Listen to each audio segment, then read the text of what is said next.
The wood industry, a business against nature. A documentary,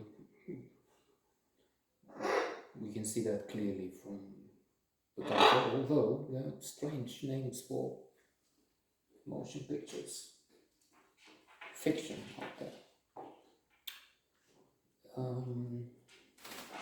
It's split almost in half, although I guess the first part might be longer than the second.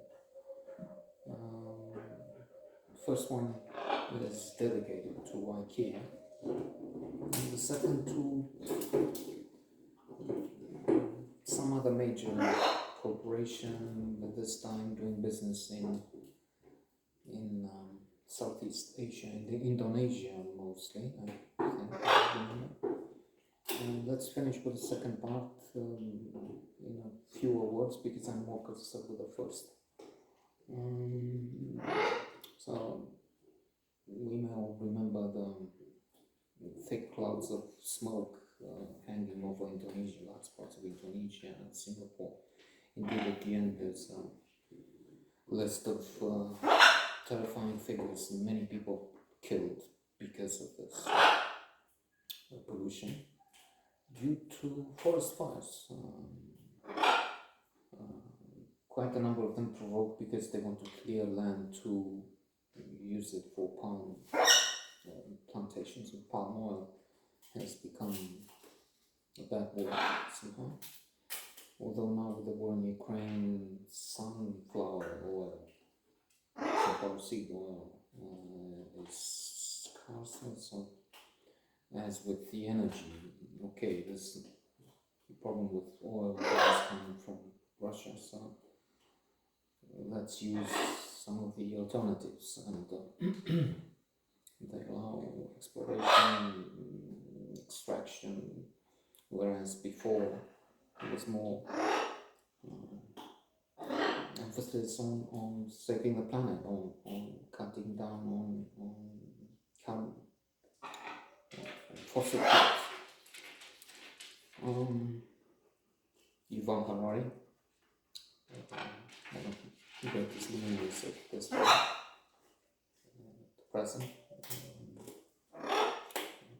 has two wonderful books I had the chance to read: Brief History of Humankind and A Brief History of Tomorrow.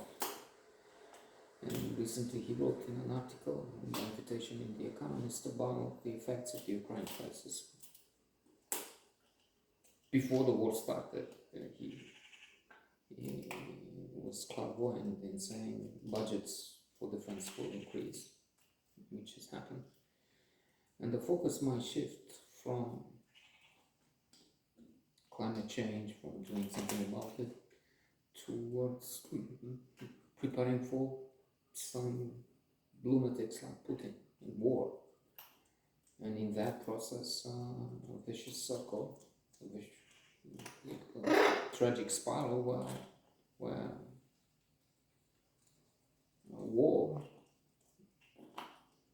not much done for climate change, or indeed with problem of gas, more gas from some other places, some coal burned instead, and the problem. They're trying to return to this. Very good documentary. It's not just IKEA in the first part, it's what IKEA does here.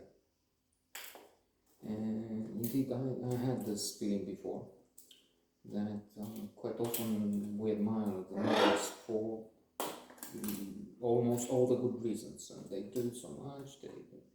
They were the first to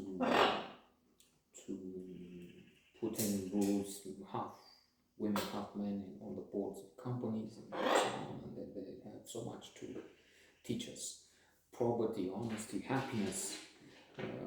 Indeed, people are happier where they trust governments, and this is what they do. And there's less of a discrepancy between the very rich and the poor, and so on.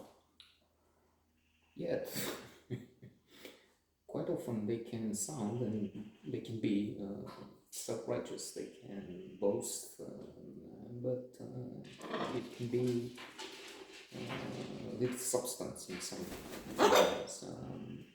I will briefly trying to be brief and just mention in passing that there was a poll,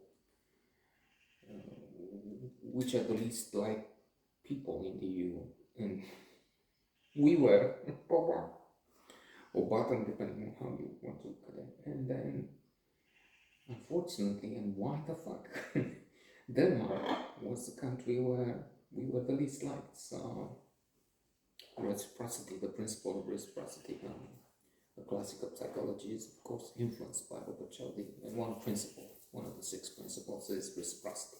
True, it's applied in, okay, you scratch my back, I scratch your back, used often for, well, not if not nefarious, and it's clearly used for also nefarious purposes, but commercial. An example is given, you go to buy a car,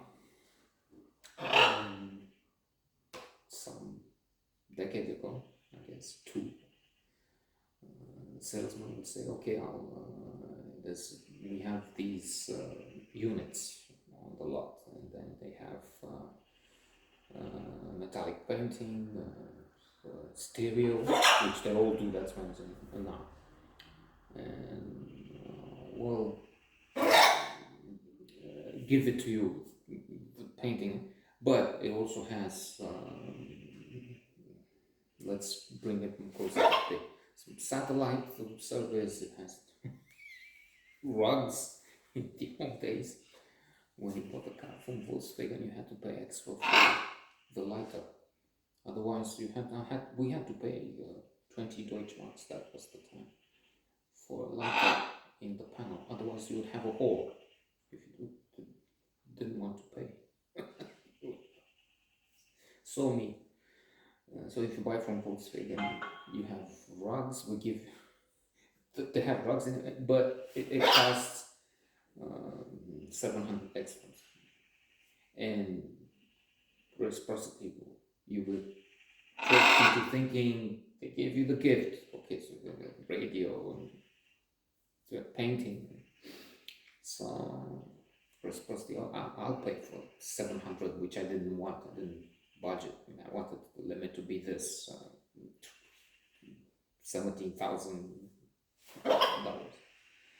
I went far away from that reciprocity. As a reciprocity, I'm not too fond of Denmark. That was the point. Sweden, IKEA, we are for protection of the environment.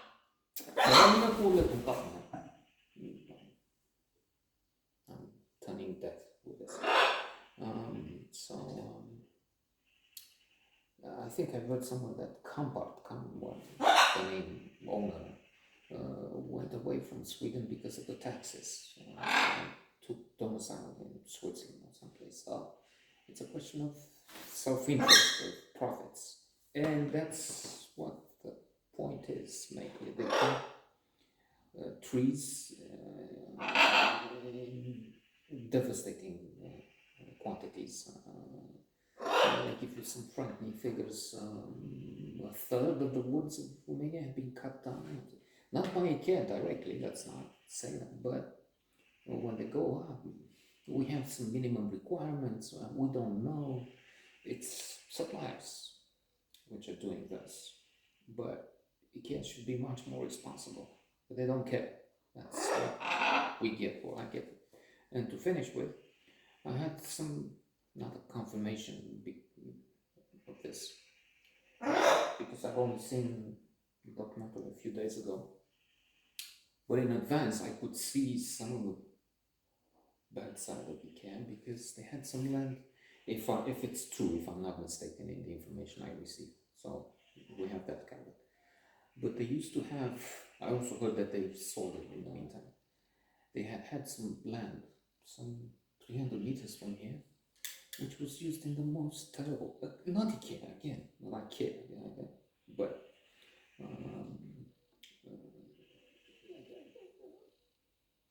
thousands, it's not an exaggeration, of trucks used to come. In fact, I documented, I created a group on Facebook, the College of War, to have villages with trucks going there and dumping toxic waste, not just waste. There were barrels thrown there and things which could be placed in many places here at the gate, because there was an arrangement wherein the town hall of this district paid the company collecting the garbage so that citizens don't pay individually. In other words, the garbage outside, not toxic, they wouldn't take sulfuric acid, so they would dump it, and then they would come with big excavators. It was a big operation. They would put, and proof you find it there. They cut down all the trees. It wasn't like a forest like India, but there were trees. There were some hundreds of trees disappeared, gone. And again, pictures are there to prove it. So disgusting. And the documentary very good in exposing big words and vile acts.